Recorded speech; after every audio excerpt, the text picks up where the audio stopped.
জীবনে তিনটি বিষয় আছে, তিনটি বস্তু আছে, তারা যেন আপনাকে কখনো বশে না করে নিতে পারে।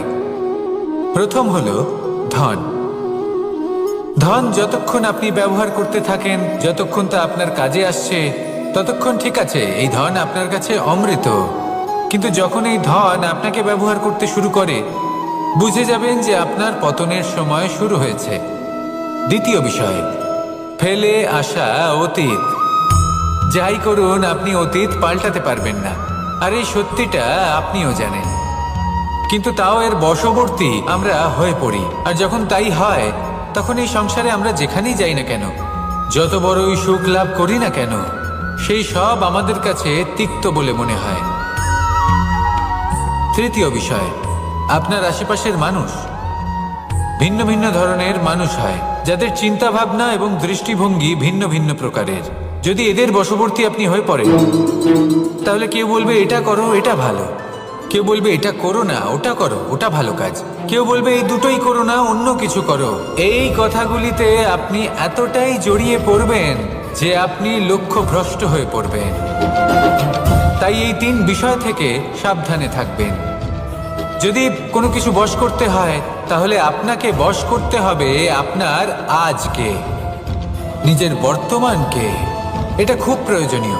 এটা ভাববেন যে এই সময়ের সদ্ব্যবহার আমি কিভাবে করব, সময়কে শাসন কিভাবে করব, ওই কর্ম কিভাবে করব যাতে ভবিষ্যতে কখনো আমার আফসোস না হয়, বরং এই সংসার আমাকে নিয়ে গর্ব করবে, সেই কর্ম করুন। আর যখন আপনি এটা শিখে নেবেন, তখন আপনি নিজেই নিজেকে প্রকৃত অর্থে ভাগ্যশালী করে তুলবেন। আসুন আমার সাথে ভালোবেসে বলুন, রাধা রাধা। মানুষ যখন এই সংসারে প্রবেশ করে, অর্থাৎ জন্মগ্রহণ করে, তখন নিশ্চিন্তে থাকে, আনন্দে থাকে। কিন্তু যেইমাত্র তার মধ্যে বোধশক্তি আসে, তখন সে চিন্তা করতে শুরু করে। চিন্তা ভবিষ্যতের, সেই সমস্ত বিষয় নিয়ে চিন্তা করে যা ওর হাতে নেই। তারপর বড় হয়, বিবাহ সম্পন্ন হয়, গৃহস্থ জীবন যাপন করে, তারপর আবার চিন্তায় মগ্ন হয়ে যায়। ভাবে এই যে আমার পরিবার, আমি কি ঠিকমতো তার খেয়াল রাখতে পারছি? কাল যখন আমি এই সংসার থেকে চলে যাব, তখন আমার এই পরিবারের দেখাশোনা কে করবে? শেষ পর্যন্ত এই পরিবার তো আমারই উত্তরদায়িত্ব। যাক, আপনাকে একটা প্রশ্ন করি। এই সংসারে আসার পূর্বে আপনি কি এই প্রশ্ন করেছিলেন, এটা ভেবেছিলেন যে আমাকে ছাড়া এই সংসার কিভাবে চলবে? করেননি, তাই তো? তাই আপনার এটা নিয়ে দুশ্চিন্তা করার প্রয়োজন নেই যে আপনি যখন এই সংসার ত্যাগ করে চলে যাবেন তখন কি হবে। আপনি যখন ছিলেন না, তখনও এই সংসার চলছিল। আপনি যখন এই সংসার ত্যাগ করবেন, তখনও এই সংসার চলতে থাকবে। যদি কোনো বিষয়ের প্রভাব থাকে, তা হলো আপনার আজকের তথা বর্তমানের কর্ম। অর্থাৎ আজ আপনি কি করছেন, কার জন্য মঙ্গল করছেন, কাকে প্রেরণা দিচ্ছেন, কাকে সাহায্য করছেন, কোন উদাহরণ প্রস্তুত করছেন। আপনি এই সংসারে যে ছবি অঙ্কন করবেন, সংসার সেটাই মনে রাখবে। তাহলে শুধু সৎকর্ম করুন, মঙ্গল করতে থাকুন, আর আমার সাথে ভালোবেসে বলুন, রাধা রাধা।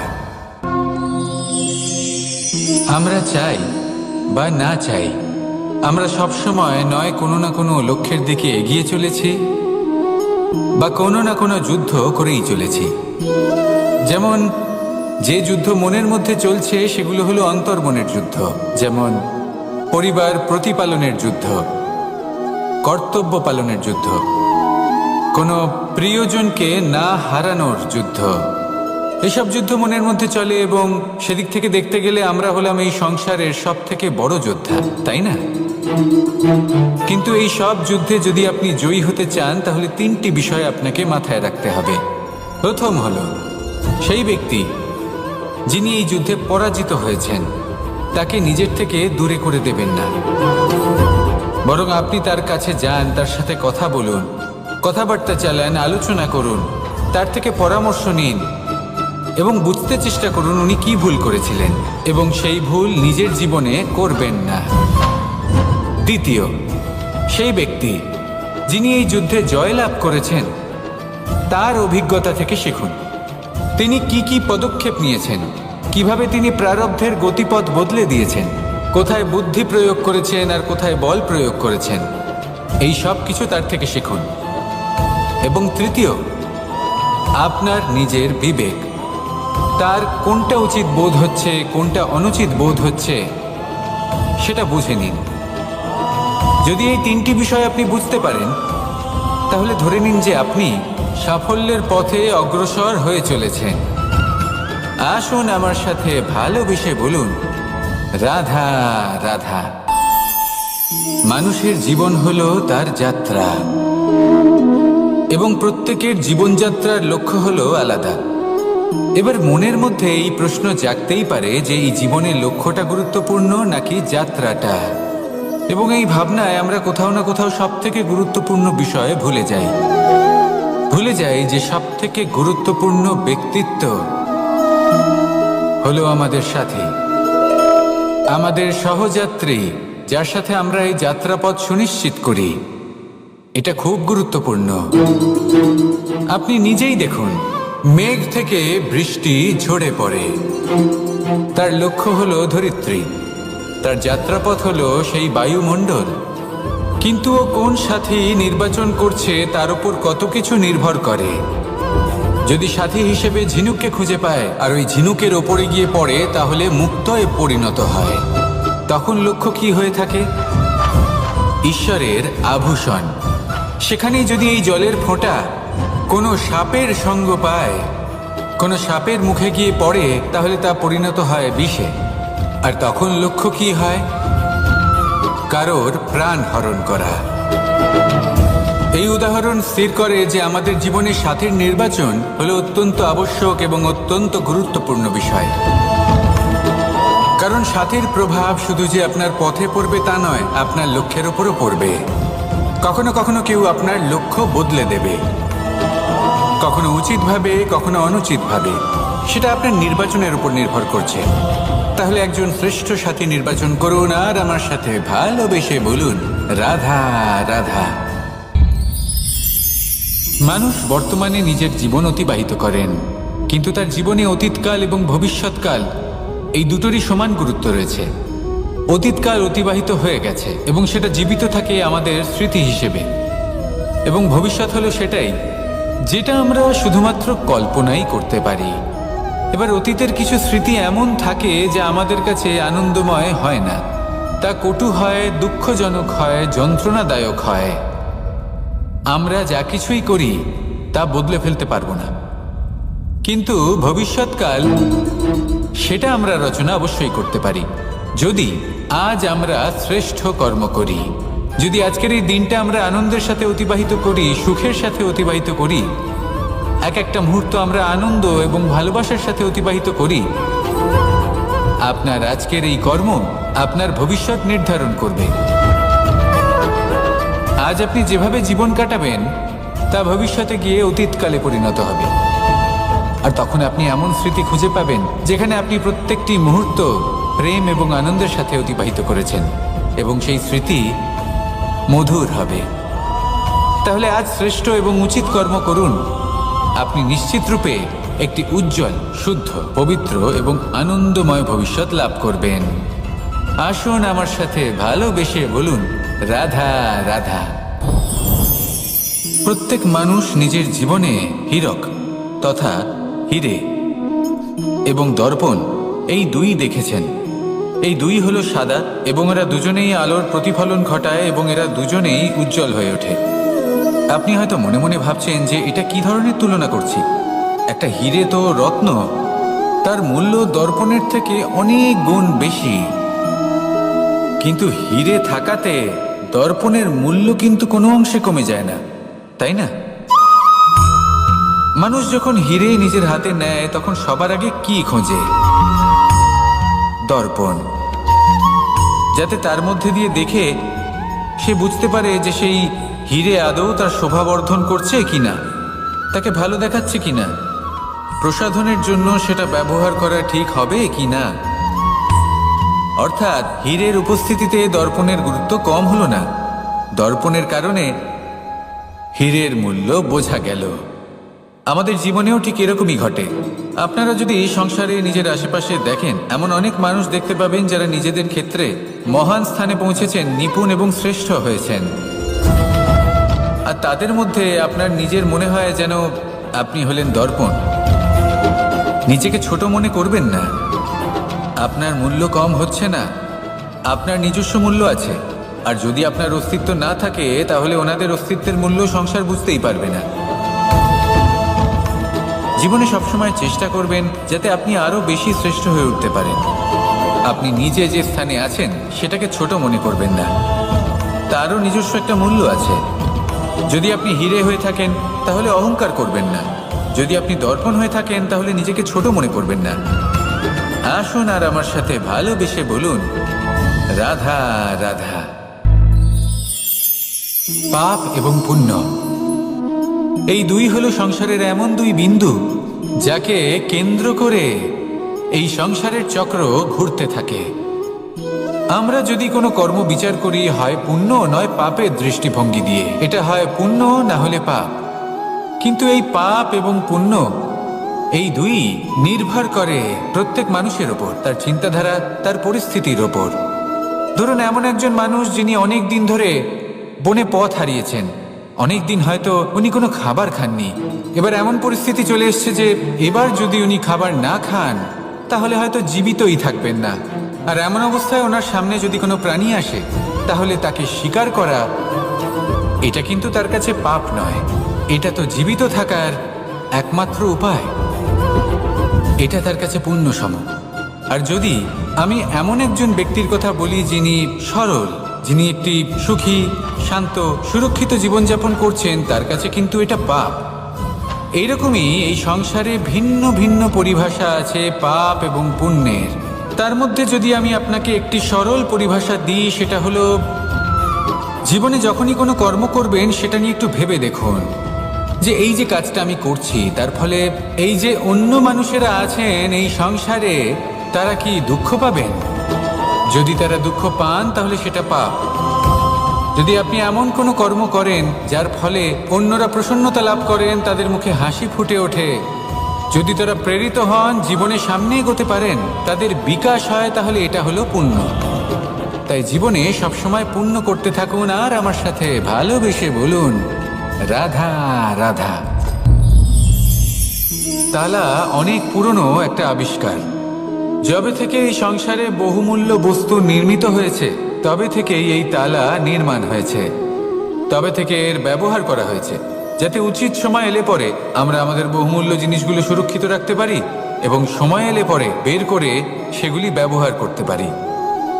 এবার একটা গুরুত্বপূর্ণ তথ্য আছে যেটা জানা অত্যন্ত গুরুত্বপূর্ণ, এবং সেটা হলো যে একটা তালা নির্মাণের পূর্বে তা খোলার যন্ত্র অর্থাৎ তার চাবিটি নির্মাণ করা হয়, এবং এটাই জীবনের খুব বড় একটা শিক্ষা প্রদান করে যায়।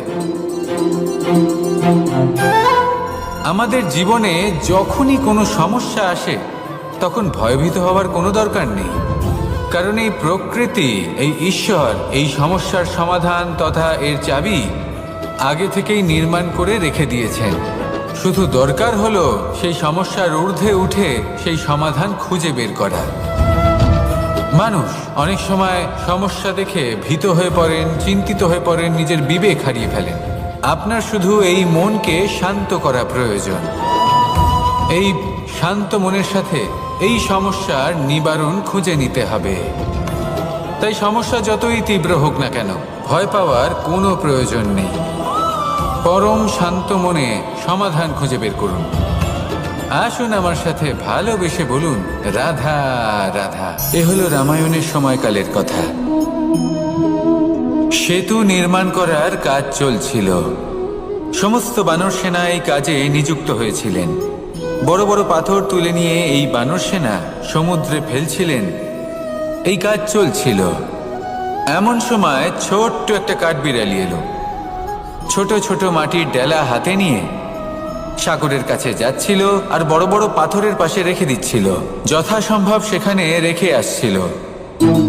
সারা দিন ধরে সে এই পরিশ্রম করেই যাচ্ছিল। এবার শ্রীরাম তার এই কাজ দেখতে পেলেন।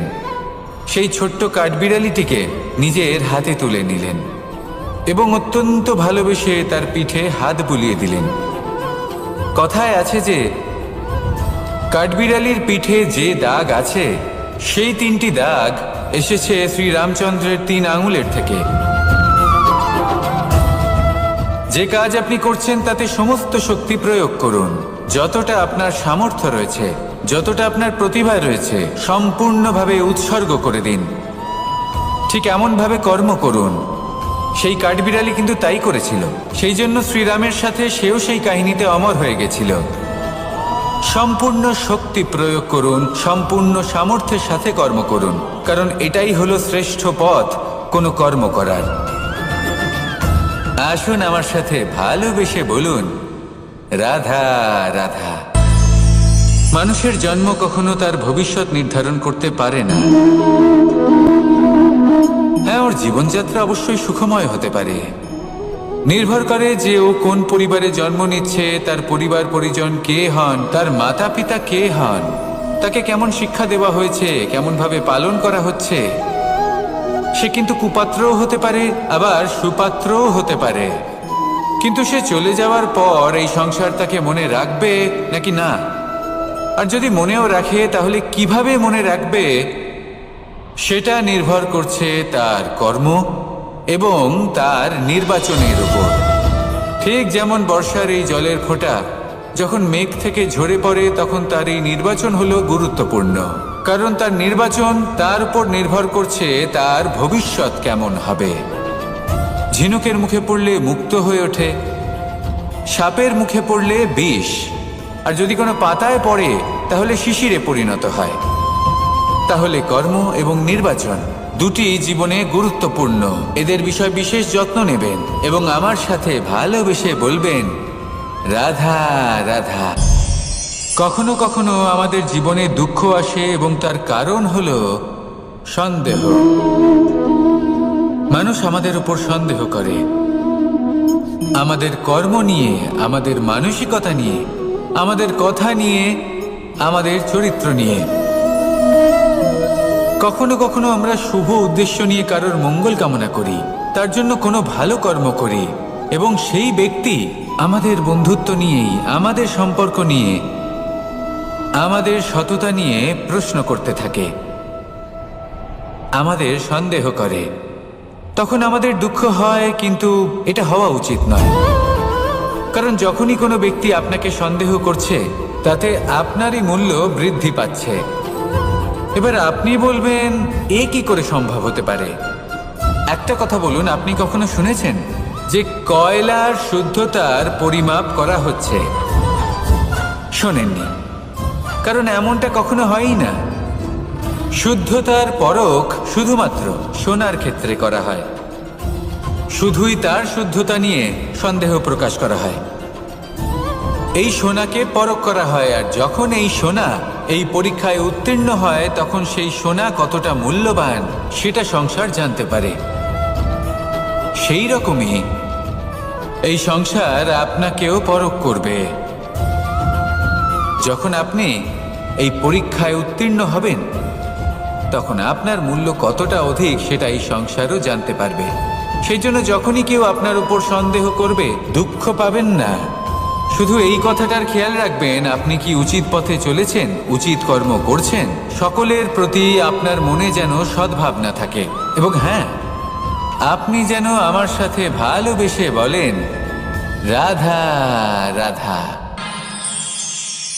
আমরা সবাই সূর্যকে সম্মান করি, ওনাকে শ্রদ্ধা করি, ওনাকে পুজো করি। এই সূর্য আমাদের শক্তি প্রদান করেন, প্রকাশ প্রদান করেন। কখনো কখনো উষ্ণতা এতটাই বাড়িয়ে তোলেন, এতটাই তপ্ত করে তোলেন, আমাদের একথা মনে হয় যে আমাদের এই শরীর জ্বলে যাচ্ছে।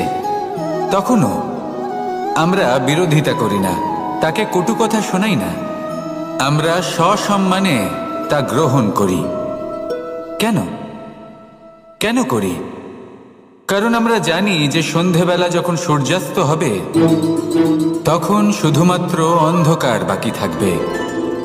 ঠিক কিছুটা এরকমই হয় আমাদের মাতা পিতাও, যিনি আমাদের জন্ম দেন, আমাদের ভরণ পোষণ করেন, আমাদের বড় করেন, আমাদের প্রেম প্রদান করেন। কখনো কখনো তাদের মুখ থেকে কটু কথা নিঃসৃত হয়, আমাদের দুঃখ হয়, কিন্তু তখন আমাদের এটা বোঝা উচিত এগুলি নিঃসৃত হচ্ছে আমাদেরই মঙ্গলের জন্য। যেমন সূর্যদেব, উনিও উত্তাপ দিয়ে থাকেন, আমাদেরই মঙ্গলের জন্য, যাতে ফসল পাকতে পারে, যাতে জল বাষ্প হয়ে মেঘ হতে পারে, বৃষ্টি হতে পারে, আর এই সংসারে নিরন্তর জলের প্রবাহ থাকে। আমাদের মাতা পিতা, তাদের কঠোর আচরণ, তাদের কঠোর অনুশাসনের পেছনে লুকিয়ে থাকে ওনাদের ভালোবাসা। আমাদের তা বুঝতে হবে, সসম্মানে ওনাদের গ্রহণ করতে হবে। কারণ ঠিক সূর্যাস্তের পরে যেমন চতুর্দিক অন্ধকারচ্ছন্ন হয়ে যায়, তেমনি আমাদের জীবন থেকে যখন আমাদের মাতা পিতা চলে যায়, তখন আমাদের জীবনেও শুধু এবং শুধুমাত্র অন্ধকারই ছেয়ে থাকে। সেই জন্য নিজের মাতা পিতাকে সম্মান করুন, ওনাদের ভালোবাসা প্রদান করুন। এই মন আর এই জীবন প্রসন্ন হয়ে বলবে, রাধা রাধা। শিশিরের বিন্দু পাতার ওপর পড়ে আর তার গায়ে লেগে থাকে। পাতা তাকে শুষে নিতে পারে না, আর শেষ পর্যন্ত সে ঝরে পড়ে যায়। অন্যদিকে রয়েছে মেঘ এবং চাতক। এদের মধ্যে অনেক দূরত্ব থাকে। মেঘ থাকে আকাশে আর চাতক থাকে ধরিত্রীতে। কিন্তু যখন এই মেঘ থেকে বৃষ্টি ঝরে পড়ে, এই চাতক কিন্তু সেই জলই পান করে, নয়তো সে তৃষ্ণার্ত থেকে যায়। এবার অন্যদিকে দেখলাম শিশির বিন্দু আর পাতার এই সম্পর্ক। এরা খুব কাছাকাছি থাকে, ঘনিষ্ঠও থাকে। অন্যদিকে রয়েছে মেঘ এবং চাতকের সম্পর্ক, যাদের মধ্যে অনেক দূরত্ব থাকা সত্ত্বেও তারা খুব ঘনিষ্ঠ, তাই না? এই সারমর্ম খুব সরল। এই নৈকট্য, এই দূরত্ব, তা আপনার সম্পর্কে প্রভাব কিছুতেই ফেলতে পারে না। এই নৈকট্য, এই দূরত্ব, এইসব হলো শুধুমাত্র মনের ব্যাপার। কখনো আপনি অনুভব করেছেন আপনি কারোর থেকে অনেক অনেক দূরে আছেন, অনেক দূরে আছেন, তাও সেই ব্যক্তির প্রতি আপনি টান অনুভব করেন। সেখানে আপনি কারোর সাথে প্রত্যেক দিন অতিবাহিত করেন, সমস্ত জীবন অতিবাহিত করেন, সব থেকে বেশি সময় তার সাথে অতিবাহিত করেন, তাও তার প্রতি সেই টান অনুভব করেন না। এই সংকেত হলো মনের দূরত্বের। তাহলে মনের এই দূরত্ব দূর করুন আর আমার সাথে ভালোবেসে বলুন, রাধা রাধা। পাখি কখন জন্ম নেয়, কখন উড়তে শেখে, কখন বাসা বানাতে শেখে, কখন নিজের মৃত্যু লাভ করে, এসব আমাদের মধ্যে কেউ জানি না। কিন্তু পাখি একটা কথা খুব ভালো করে জানে, যে এই সংসারে ও যা কিছুই করুক না কেন, এই সংসারের ওকে নিয়ে কিচ্ছু যায় আসে না। এবার আমরা কি করি? কোনো কাজ করার আগে আমরা এটা ভাবি যে এই সংসার যদি আমাকে দেখে ফেলে, তাহলে কে জানে এই সংসার কি ভাববে, আমার প্রতিচ্ছবি কেমন তৈরি হবে কে জানে, কে জানে কি হবে আদি ইত্যাদি। এই সব ভাবনায় আমরা মগ্ন হয়ে যাই। কিছুটা এমনভাবে মগ্ন হই যে বর্তমানের কর্মের এই জীবনের যাত্রাপথে সেই সময়ের আনন্দ উপভোগ করতে ভুলে যাই। এবার দেখুন একটা পাখি কি করে। ওর কর্ম হলো গান গেয়ে চলা। ওই পাখি গেয়ে চলে, কেউ ওর গান শুনুক বা না শুনুক, কেউ আদৌ শুনছে কিনা সেই বিষয়টা নিয়ে সেই পাখির কিছুই যায় আসে না। সেই পাখি নিজের কর্ম করতে থাকে। হয়তো সেই জন্যই আপনি কখনো কোনো পাখিকে কাঁদতে দেখবেন না। এরকমই আপনাকে নিজেকে গড়ে তুলতে হবে। প্রথমে নিজেকে জিজ্ঞেস করুন, এই যে কর্ম আমি করতে চলেছি সেটা কি উচিত? যদি আপনার মনে হয় সেটা উচিত, তাহলে সেটা প্রমাণ করুন। এটা ভাববেন না যে এই সংসার কি ভাববে। আসুন আর আমার সাথে ভালোবেসে বলুন, রাধা রাধা।